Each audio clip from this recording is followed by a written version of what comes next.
Hello, so today we are doing this problem called network delay time. It's a medium Leetcode problem, and the problem says that we have n network nodes that are labeled from 1 to n. So they construct a graph, and we get as input the times, which represent the list of travel times that constitute a set of direct edges that are, for example, times I for an edge from U to V with weight W, and so essentially this is a directed weighted graph, and U is the source node, and then V is the target, and W is the time it takes for a signal to travel from that source to that target. So for example, from 1 to 2 it takes 1 to travel from 1 to 2. This example is a little bit contrived because every the time it takes from every node to the other is just 1, but you get the idea. It may be 2, it may be 3 or 4, and essentially we get a signal at some node k that we get in the input, and we also get the number of nodes. So we know that we have, in this case, we know that we have node 1, 2, 3, and 4, and we start from node k, which is 2 here, and we want to show, or we want to return, how long it will take for that signal to get from 2 to all the edges, to all the nodes in the graph. If there is some node that we can't reach, then we should return -1. So essentially the problem boils down to finding the time that it takes to reach all nodes, right? So basically time that it takes to reach all nodes. It's kind of implicitly it kind of says that it wants the shortest time, because otherwise we know that, well, you could just take as much the sum of the weights multiplied by the number of nodes to get to traverse them, you know. But plus what wants is the shortest distance. So what can we do? So we have k, which is the start node. What we can do is just find the shortest distance to all, the shortest time it takes to get to each other node, and take the maximum time, right? The maximum time of that. Because basically, consider that the signal starts at start and then goes into all the connections to 2 at the same time. And so if it takes, for example, to get to 1 and 3, it doesn't take 2, it takes 1, right?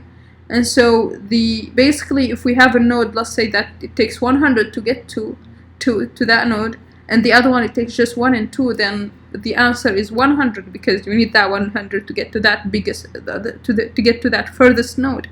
And so all we need to do is take the maximum time of all the times to get to each node. And well, this can be solved with any traversal graph traversal algorithm. We can solve it with DFS, we can solve it with BFS. So let's first just try to solve it with DFS and see what we can get. So we are going to just do the normal DFS, but we need one thing, which is keeping track of the distances so that we can take the maximum of them. So this is distance or time, whatever you want to call it. It's essentially the same, so we need to keep track of that. So we will need to have a map or a list of the distances. And what else do we need? And that's it. We can do DFS, and basically with our DFS, if we are at a node where such that we already found a better distance, then we can just skip, because there is no point in going to the neighbors of that node, because let's say that node that node can be already reached. Let's say node X can already be reached in time 3 from k, of course, right? In time equal to 3. And in our current traversal, let's say we are at time 4. it doesn't make sense to continue, right? It doesn't make sense to go to the neighbors of x, because going from the 3 that was set before would just increase by 1. Or let's say this, to make it really obvious, let's say this was 8. It doesn't make sense to go to the neighbors, because no matter what we can achieve with this, we already have a better answer with this, right? So we can just skip right away. But if it's not, if the new answer, let's say, is better, let's say we have 5 here, but the new one is 2, then we know we can update this one with 2 plus 1, so that it's 3, and we can get a better answer, right?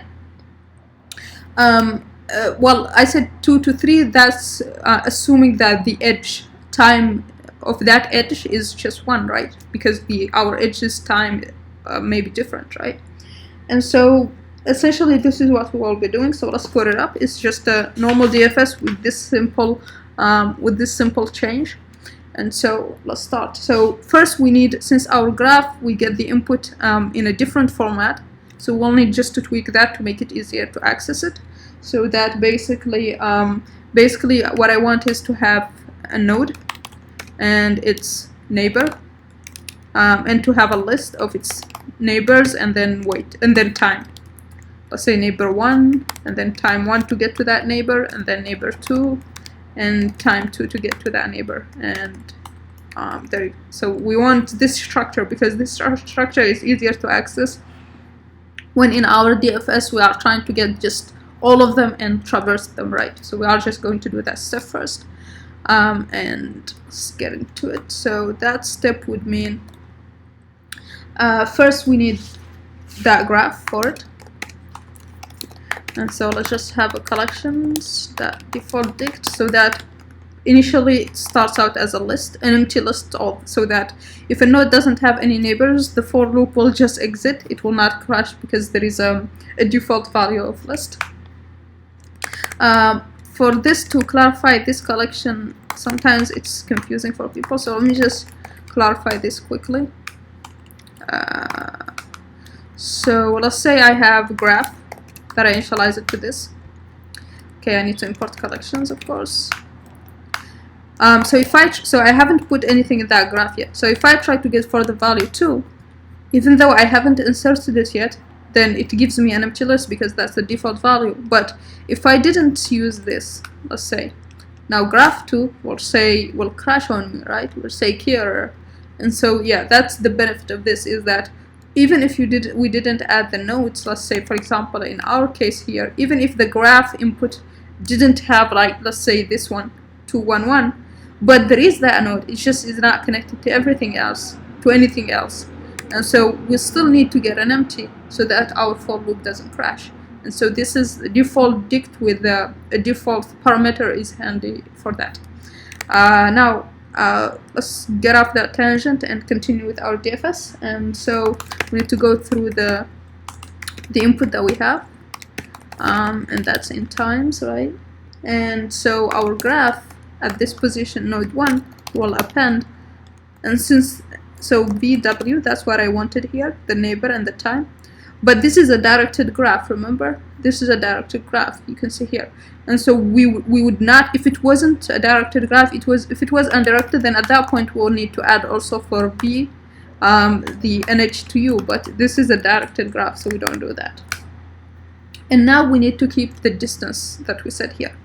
So our distance would be let's just construct a map, right? And to make it to make the value always bigger, like the value that wasn't added before, and to simplify this for ourselves, we can just initialize to infinity, because whatever value we would have will be less than that and would be better, and we will need to update in that case. And so let's just put the value infinity in there, and so that would mean every node, let's just map it to the biggest value possible, so that any distance we find, it's better. And then this is for nodes in graph, or in, let's say, what we said here is that what the problem says is that the nodes we have are just from 1 to n. And so let's just do that. So it's from 1 to n, so that's the range of 1. And for Python, to get to n, we need to do n plus 1. And so that's the distance map. And now we can start doing our DFS that starts out from a node. and the time to get to that node. So this is like the distance to get to that node. And so for the start, the node that we are starting from, that's k, and distance to get to that node, we already start at that node, so the distance to get to it is just 0, right? And what did we say that we need to return? We need to return the max time of all distances, right? So we need to return the max. So let's say our result would be the max of all distances, right? But since this is a map, we need to get the values. The keys are the nodes, but the distances are the values, so we need values. And we need to make sure that we reached all nodes, because if there is a node, let's say there wasn't this 2 here, and there is 2 that is not, or let's say there wasn't this one, so there is 3 there, or that is not reachable by anything, then we need to make sure that we return -1 if there is no way to reach all of them. And how can we do that? So if there is a node where its distance is still the infinity, that means there is a node that we didn't update. That means there is a node where we didn't find any distance to it. And so since we are taking the max, that we will get that float infinity, right? And so all we need to do to check that we were able to reach all nodes is by checking that if res is equal to this infinity value here. Let me just set this as infinity.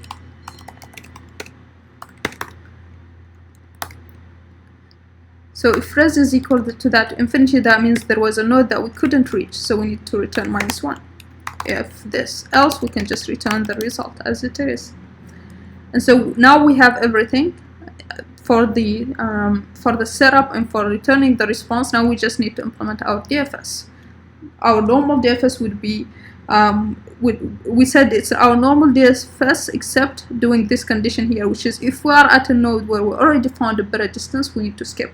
So let's do that. So if we are at a node where we already find a better distance, that means that the distance of the current node of the current node is better, so it's smaller or equal than d. That means we already found a better distance, so we can just return. No need to explore anything else, since the distance is already better than the current distance that we are trying to achieve. And so we get out from that in that case. But if not, then we can just say, okay, our distance to this node now becomes this better distance, and now we go through the neighbors of that node, which means graph node. And since we set this up, we will get neighbor and time. And so for this, we need to do DFS on that neighbor, and the time is now d plus time, because it's the time it takes to reach this node, and then the time it takes to go from that node to the neighbor. So that's this. And we need to do this here, and that's pretty much it. Do we need anything else? No, this should be enough. Yep, so this should be enough. So we are traversing here with normal DFS. The only difference is that this is the distance, the new distance that we achieved.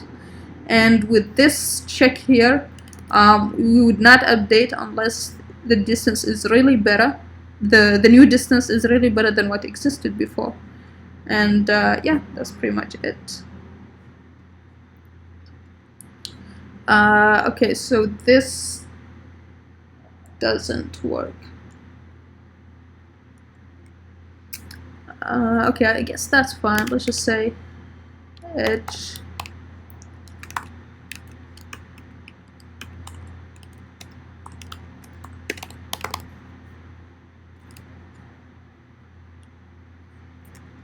so we have time, which is a list of lists, and this gets us for edge in times. So let's just say edge 0, edge 1, edge 2.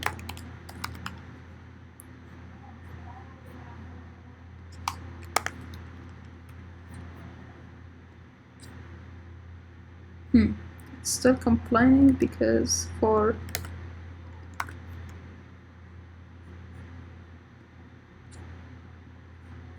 Oh, I forgot the parentheses here.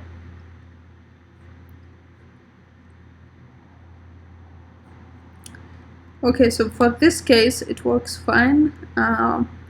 Let's just submit, even though if we are like really testing, solving the problem from scratch, we should test all use cases. So we have time limited exception with this solution. So, but it wants enter 4033. So let's see what we are doing wrong. If we are doing something wrong here.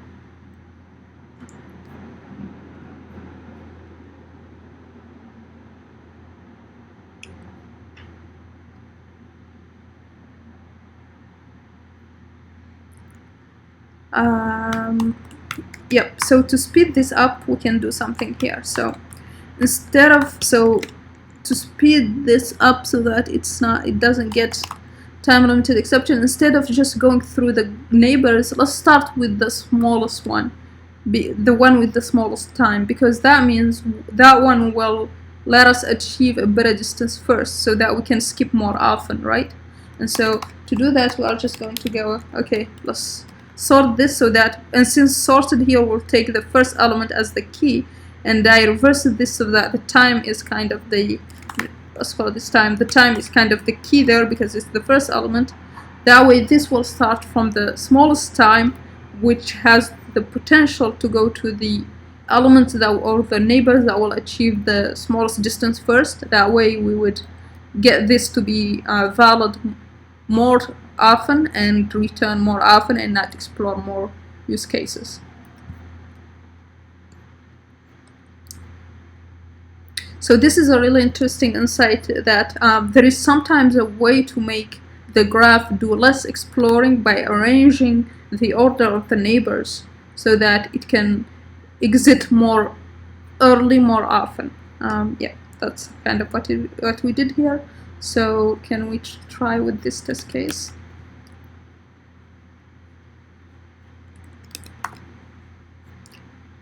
Fortunately, this test case is too long, so let's just, it's too long for this input, so let's just submit.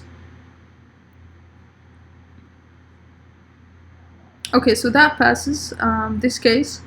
And so this is DFS, and the only difference is what we did with this exit early here, and updating the distances. Now there is another way to solve this problem that we can try, which is just using same thing but using BFS. So we still need the graph and adding to the graph, and we still need the distance. The only thing that we have to do, since it's now we are doing BFS, actually since BFS is iterative, I can just not do it this way, and we will still be doing it this way with the distance, finding the maximum distance. It's just the traversal that is going to be different. So we need a queue, and that would be for Python collection DQ, and we will start from, of course, 0 and k, right? That's our start node. The same input that we gave to our DFS algorithm, and we are going to do normal BFS like this, and then we are going to pop left from our queue to get the first element. So that would get us a node and then a time. Actually, since we did the time first, so that would get us a node and a time. And from there, what we can do is check if we have a better solution. So if the time that we just got is less than the distance that existed from the for the node that before. So basically, if the distance for reaching that node before is worse than the current time that we just found, that means this is a better solution, so we need to use it. And so that means this is the same thing we did with BFS, so that means we need to update the distance to be time. And now that we update the distance to be the time, we need to explore the neighbors. So that would be graph, and we are exploring for node, and so we need to add to the queue the time, right, the values here, which is time plus And graph node, this will give us two things. Will give us the time, let's say, let's call it tn for the neighbor's time, and plus the time to reach the node. So the time to reach the node plus the time to go from that node to the neighbor and the neighbor itself, and we will append that. And yeah, that's pretty much it. So same normal DFS, the only difference is that we are checking if this time is better, so that it makes sense to go. If it's not better, it doesn't make sense to go there, right? Okay, so let's see.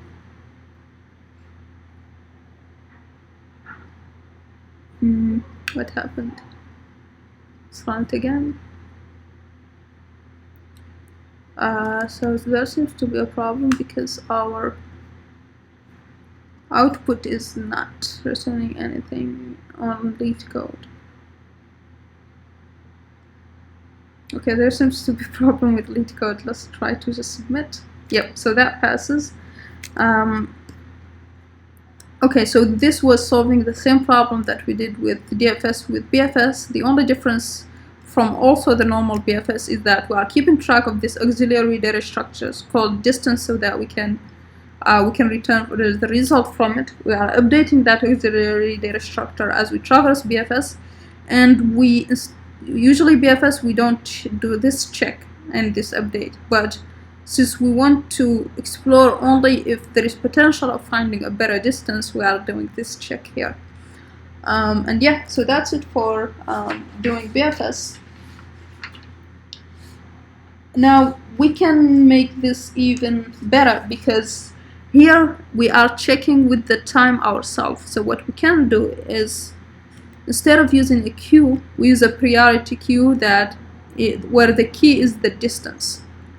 What that will allow us to do using priority queue, so BFS plus using priority queue, and the key would be the time. That will allow us to pop that means that we will pop the shortest time first, which means basically we no longer need this condition, since we'll be traversing the shortest time first, and we will explore those that will get us the shortest distance first, and we can exit as soon as we have explored all nodes, right? And so the way to do that is we are just going to make this a list, so that it's kind of a heap here, priority queue. And instead of doing here this, we are going to use the pop for priority queue, so heap pop, and that will give us the time and the node, and we no longer need to do this, right? But we need to check that if here only if node is not in just that we need to explore it. If it was already added, since we are using a priority queue, then that means that the smallest distance or smallest time was already added. So if it was already added, no need to explore more, to explore again, because what was added is certainly like guaranteed by the priority queue, is certainly the smallest distance. That's like what priority queue does. And so we no longer need to do the check for less than. We just check that if it's not yet added to the distance, that means we haven't explored it yet. We explore it, and then we go through the neighbors. And same thing for the neighbors. Only if the neighbor was not added, then we need to try to explore it, so that we don't. Basically, this avoids adding it to the queue just to come here and check and find that it's not. It's already in the distance and do this useless check. And so we do that, and the rest is pretty much the same. Except here we are not appending, since it's a priority queue. We need to do heap queue.heap push, and we are pushing to priority queue, and we are popping from the heap. Yeah. And that's pretty much it. So let's just verify this for a minute and see if we have. And since we are doing node not in distance, we don't need to initialize it with infinity, because if we do that, all of them will already be in distance. So we need to initialize it to empty map, and so that if it was added, only if it was added, that we get into this if check. And pretty much that should be it.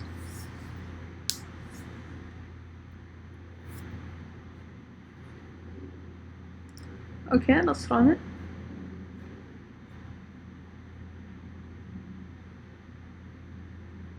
Okay, seems there's something wrong with the Leetcode output here.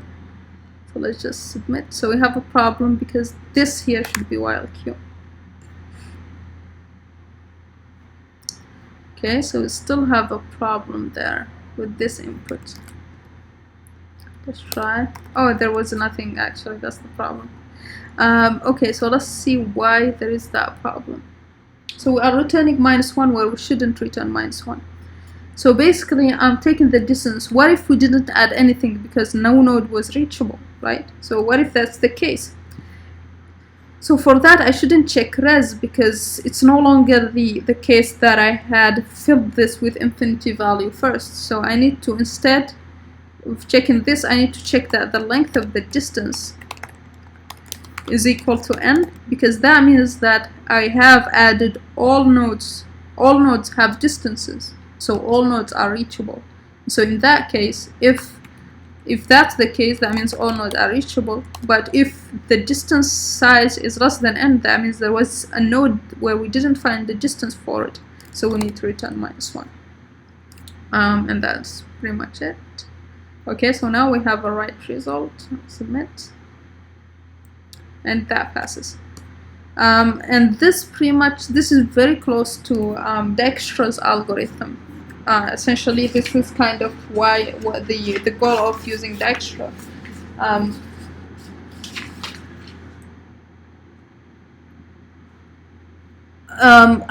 Actually, you can just look at Dijkstra and Bellman-Ford. Those two algorithms kind of are designed to do a similar thing here. So you can look at the solution for those. I will leave that to you, but there are interesting solutions to look at for these two. Yeah, so that's it for now. Thanks for watching. See you next time. Bye.